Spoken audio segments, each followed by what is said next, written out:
para aprofundarmos ainda mais na nossa discussão sobre gravidez na adolescência, é que eu converso agora por Skype com a enfermeira e pesquisadora da UFMT, Ana Maria Nunes. Gente, agora eu converso com a enfermeira e pesquisadora da UFMT, a Ana Maria Nunes, sobre essa questão da gravidez na adolescência. Esse é um ramo de pesquisa da Ana Maria, e aí a gente vai aproveitar para beber do conhecimento dela aqui no Papo com ela. Ana, muito obrigada por aceitar o nosso convite para que a gente pudesse discutir essa temática que é tão recorrente tanto no nosso estado como no nosso país. Queria que você pudesse falar para a gente, Ana, nessa sua trajetória de pesquisa, o que você encontrou como sendo o fator principal que leva à gravidez na adolescência? Eu acho que uma coisa importante, né, da gente falar é que a gente não identifica um aspecto, né, mas vários aspectos. E isso é importante da gente considerar, porque daí a gente também não vai ter um único grupo de adolescentes, mas múltiplos adolescentes, né? Múltiplas ocorrências de adolescência, a gente fala o ser adolescente, né? É muito complexo, muito amplo. O que as literaturas têm apontado para a gente é que a ocorrência normalmente é naquelas que iniciam precocemente a vida sexual, né? Aquelas que têm uma baixa escolaridade ou que têm uma condição socioeconômica baixa, vivem em ambientes de desestruturação familiar ou em contextos de muita violência, abusos, né, sexuais, de criminalidade. Mas, para além disso, a gente vê que a ocorrência da gravidez não está relacionada apenas a esses grupos, né? Porque a gente vê adolescentes, sejam elas meninas ou meninos, que estão na sua formação escolar, que têm uma condição, né, socioeconômica razoável, ou até bem, vamos dizer assim, uma condição de vida salutar, mas também há ocorrência de gravidez nesses grupos.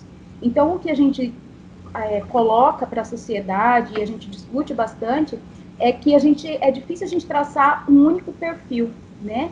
Mas e isso é muito interessante também, porque a gente não pode homogeneizar o grupo de adolescência como fosse um único grupo, né? Mas tem uma diversidade, singularidades muito interessantes nesse universo.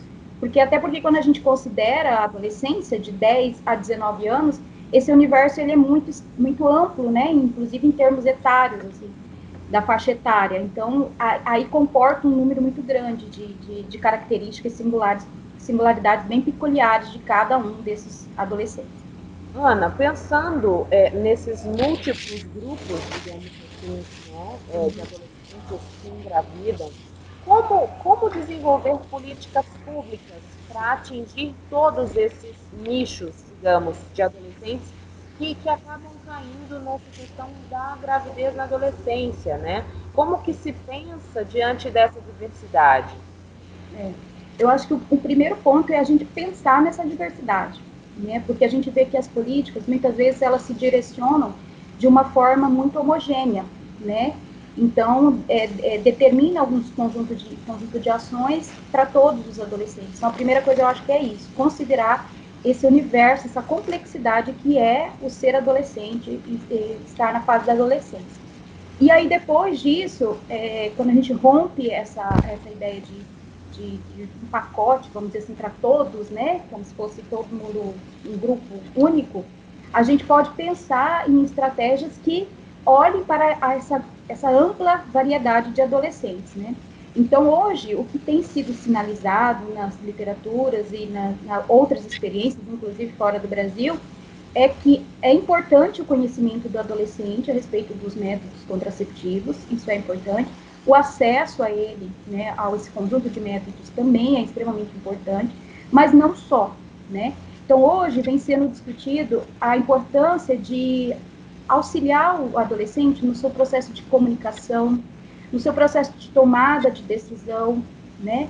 No seu processo de encontrar as suas vocações, as suas habilidades, né? Então, a gente pensa que uma possibilidade é através da família, é através da mídia, mas também tem um espaço muito importante que é em torno das escolas. E aí eu não digo somente uma questão de orientação sexual para a vida sexual, que também é importante, mas trabalhar habilidades vocacionais, comunicacionais, de liderança, né? Inclusive de trabalhar com os adolescentes a questão de saber negociar com o seu parceiro a utilização de métodos, né, que eles considerem importantes. Então, muitas vezes a gente vê que há uma fragilidade nesse processo. Muitas vezes a menina ou o rapaz tem uma fragilidade em negociar com o outro, né, quais as preferências dela, quais as necessidades que ela tem também em torno da vida sexual e reprodutiva. Então, a gente entende que precisa de um conjunto de ações que ampare e auxilie esse adolescente para a tomada de decisão sobre todos os aspectos de sua vida, incluindo a sua vida sexual e reprodutiva. Nesse aspecto, então, Ana, é importante que a gente tenha uma tríade atuando com esses adolescentes: família, escola e poder público, seria isso? Sim, eu acho isso extremamente relevante, né? E aí incluiria mais a questão da mídia também, né? Dos meios de comunicação, que eu acho que é um espaço que o adolescente se utiliza muito e que pode ser um meio de informá-lo, né?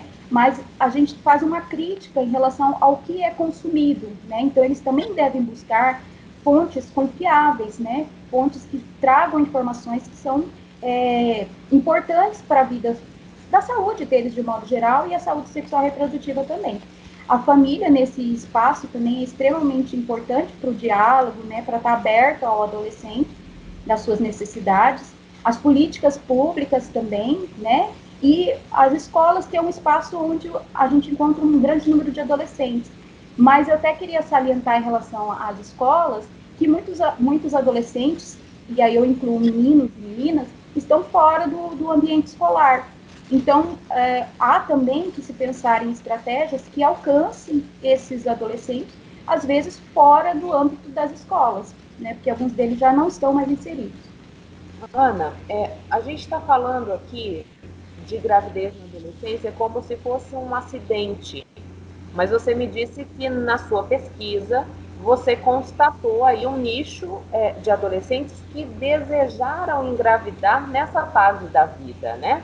Como que é isso? Fala um pouquinho disso pra gente. Então, os estudos anteriores, né, do grupo de pesquisa ao qual eu pertenço, já vinha demonstrando, né, que algumas delas desejavam essa gravidez.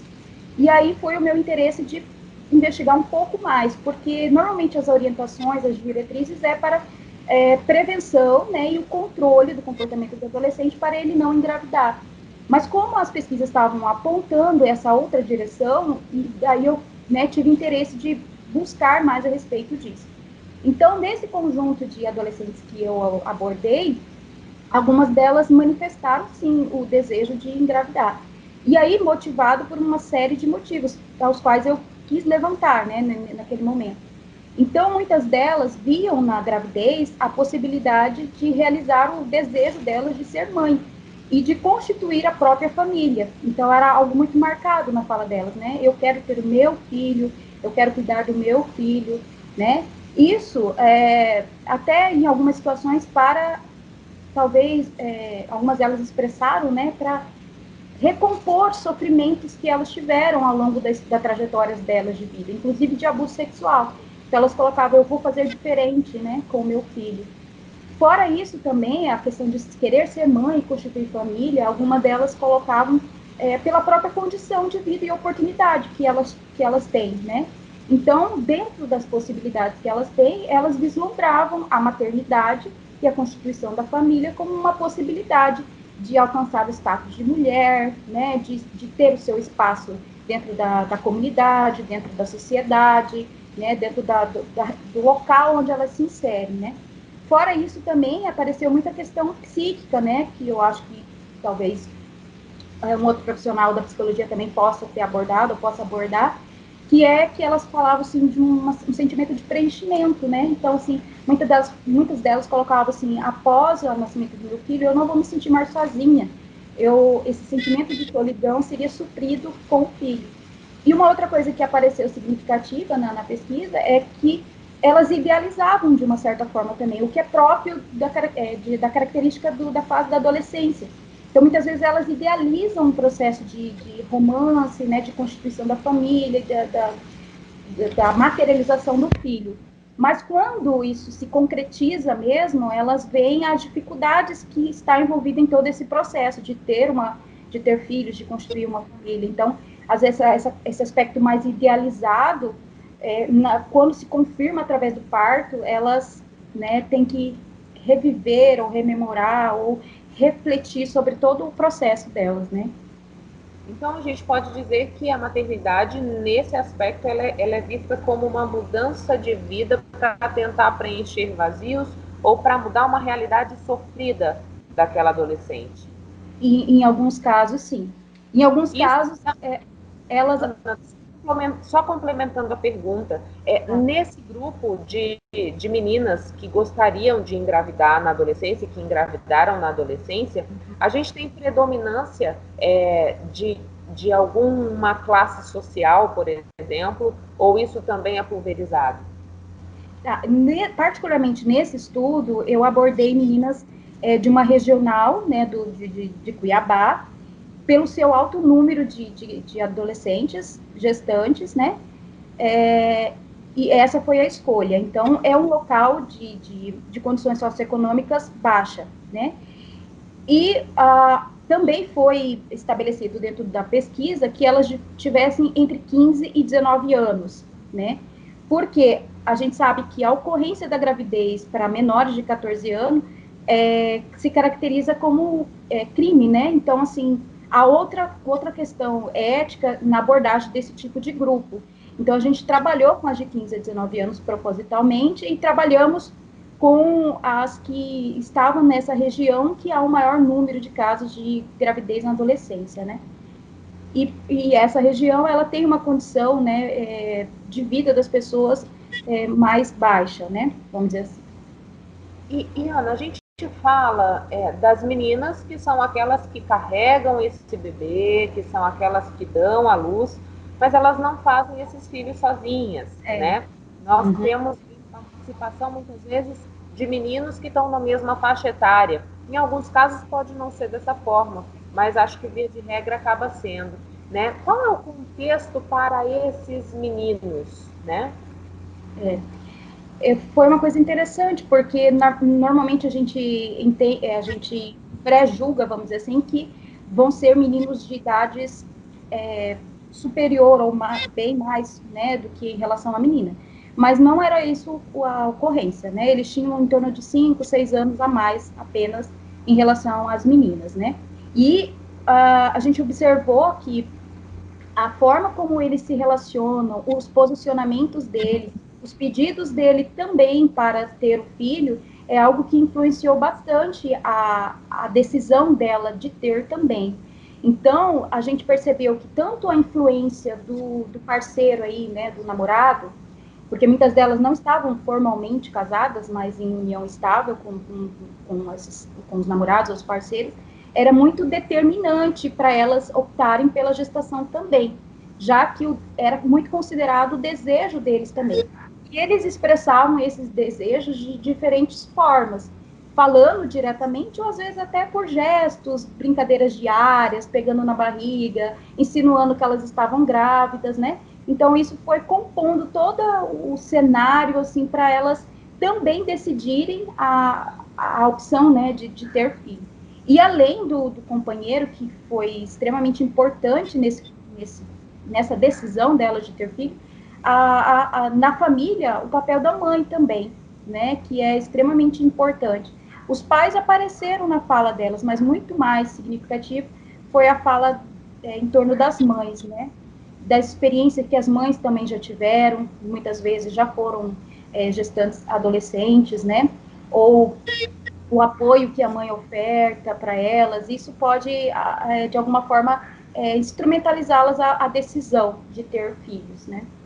Aqui é importante também, Ana, a gente dizer que, embora esses adolescentes tenham muitas informações a respeito do que significa essa gravidez na adolescência, estar numa vida sexual cada vez mais cedo e sem a utilização desses métodos contraceptivos, principalmente o preservativo, expõe esses jovens a outros riscos, como a AIDS ou outras DSTs, né? Sim. Isso também é importante, né? Porque o foco sempre direciona muitas vezes para a gravidez, né? Mas o início da atividade sexual sem uma proteção, ela também pode gerar outros problemas de saúde, né? Inclusive as infecções sexualmente transmissíveis e incluindo o HIV/AIDS, né? Então, quando a gente fala do método, a gente orienta no sentido de tanto a possibilidade de prevenção na ocorrência da gravidez, mas também a proteção contra doenças que são transmitidas através do sexo, né? Que é uma coisa importante também. Ana, muito obrigada pela participação aqui no Papo com ela.